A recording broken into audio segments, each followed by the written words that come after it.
Jmikola reporting live from the kitchen. These yebrets have been simmering for about 30 minutes. That's what we're called for. We brought up to a boil. And let's take a peek at them. We had to switch the plates out. The Snoopy plate wasn't cutting it, a little heavy, and these plates get hot. So I knew going in, I didn't want to have to deal with that. So let's see what we got going on here. There's still a rolling boil. So we'll take one of these out and just carefully get this plate over here onto these lovely quarter sheet trays. Let's go. I did get some garlic in there. I went about, I want to say, a little over one head. I didn't go full 2 heads.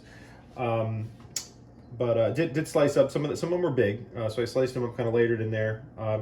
And originally when I had these packed, I did, if you can see, I left rearranged them, kind of opened them up in the middle, because you're going to want the liquid to move around here.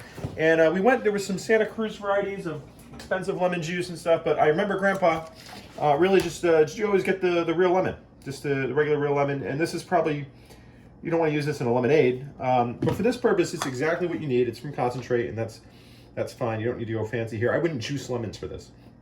It'll be worth it. If you're doing cocktails, absolutely, but yeah, not for yebs. So we're gonna do 2 here. I'm gonna see if they're cooked. You got to test the rice. And so when I was young, I was always invited to be the tester. And this was eventually offered to me as the oldest grandchild. So if you're trying to steal my identity, you can put that into your back pocket there. And I would be called in the kitchen. You got to blow on them and just taste them. And you want to see if the rice is cooked. And now this looks pretty soft. I can't. We're not going to know until you hit it, just right on the tongue. You're going to get that instant mouthfeel, and they're going to be hot. So be careful with that. Now, what I didn't do here, and they're kind of hard to get these days, but lamb bones. Adding lamb bones to this really does a great. It adds that flavor to it. The marrow is going to come out of lamb bones. You get a little bit of that extra meat in the broth. We did have some beef marrow bones, but I didn't want to tempt it. Very good, very lemony. And also these are cooked. So just put one right up to the camera and we'll see exactly what we're going for here. If we can, wow!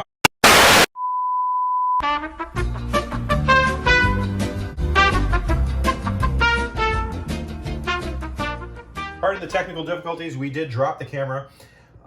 So we're gonna pick it up from the top here again with the yebs, and I'm just gonna cut in half and show you what we're looking at in the middle. And you're looking for the cooked rice. This was long grain, and medium grain also works well. See this? If you could just kind of zoom in there and focus. There we go. And this one's kind of popping out. Emma probably rolled this one. She was doing it fast and loose.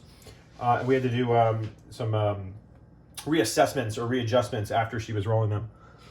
But you fold them up from the bottom, fold in the sides, and then roll it straight up. And you want to lay out the leaves. You want the veins on the inside of the leaf, kind of keep it smooth on the outside. And it's kind of like folding a t-shirt. There's different ways to fold a t-shirt, but there's only one way to roll yebret. And unfortunately, that's not in the recipe, so we will have to maybe draw some diagrams if we're going to put that online. But this is fantastic. Very lemony. These are going to reheat well. They freeze well. And if you're making this, you have access to lamb bones. Lamb bones go great in here. The marrow really gets in. We used to fight over. There was actually a long, narrow knife that my brother and I would use to scoop the marrow out of lamb bones. It's like a lamb leg bone. So you don't get a lot of them, but it adds a richness to the broth. And don't throw this away when you drain it. It's good to serve it with some of the lemon and the water on the side. It's a half lemon water broth. And just kind of drizzle it over. If you got pita bread, you could sop that up. You're gonna get yourself some thin pita. So I was thinking about going over to Yuki's and getting their pita. I think it's gonna be too bready, and there's gonna be a lot of food at this potluck. But there it is, the yebrets. I hope the kids like them. Should be fun. Should be a little sour. Pretty interesting, and a healthy meal. Really, it's got the greens. It's got the carbs. It's got the meat in there. And if you're vegan, I'm sorry, but just stick to dolma, because that's pretty close to this. So Jmikola signing off from the kitchen with the yebs, and the steam just makes it impossible to focus here. Bye-bye, and have a great Thursday. Jmikola reporting live from the preschool potluck. We've got a bunch of stuff here. There's some baked macaroni. Kind of get the plate in there. We'll try and put this down there. We've got some samosa. There's like a rice puff. There was danjiao, which is egg dumpling. There's a yebret buried under there, and some homemade japchae. So we're gonna go through this. The food has been sitting out for a while, so I'm gonna be a little gracious if it comes down to texture and heat. But the baked macaroni, delicious. There's some meatball in there, some ricotta cheese. We're using a small penny. I personally prefer a wider noodle, more of like a the big ziti, as big as you'll go, really. I just, if you can just give me a lasagna, I basically want my baked macaroni to be like lasagna. There's some falafel here, which these are so smooth that I don't know if they were homemade. We'll find out. A little dry on the inside, I gotta be honest, a little dry. There was hummus also prepared with this, and someone else brought in Yuki's bread. I also got some Yuki's bread for the yebret. So there's a lot of pita bread. Kids went right to the cookies. Emma, I want to say, had half of a chocolate chip cookie, but we trained her well. You know, she's going for the savory things. That's where you want to be at this table. So this is, I think, rice and flour. Oh, this is the rice cakes. These are just little rice cakes. This is lovely. Rice flour, maybe a little bit of sugar for sweetness, maybe, or maybe perhaps some oil. Really delicious. This is glutinous rice. The japchae, a standout dish. Really great serving for the japchae. A hefty portion there. The teachers are going to have leftovers for days here. So it's got some bell peppers in here, some scallion. It was vegan actually, which I was impressed. Delicious on the japchae. Cabbage in there. Some julienne carrots. There's a lot of culinary effort going into some of these dishes. The yebret just hang out at the bottom. Emma had about 4 or 5 of these. Not a popular dish for the kids. I mean, it's sour and garlic, but people know what to make of it. I think the teachers might like it.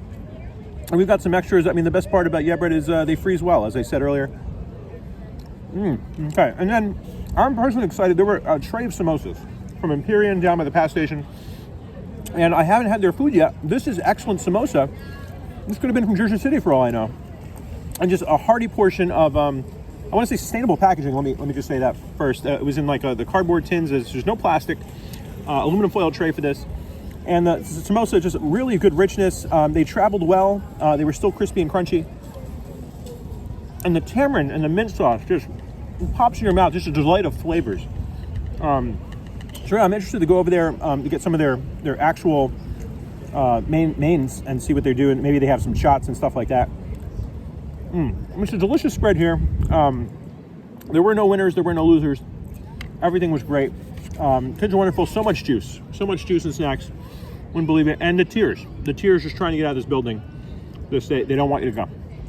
You come in, the kid thinks you're staying for the whole day. It's an ordeal. I'd say it's a lot harder than the morning drop-off with the scooter. Just get them on there, get them on the ropes, get them in the door. But yeah, coming in, we'll see how this is tomorrow. We're going to be reading a book here. I got some books for some light reading. Coming attractions. If you're coming to the pre-K class, Miss Lynn's class, every night is pizza nut. No nuts in the pre-K. We learned that.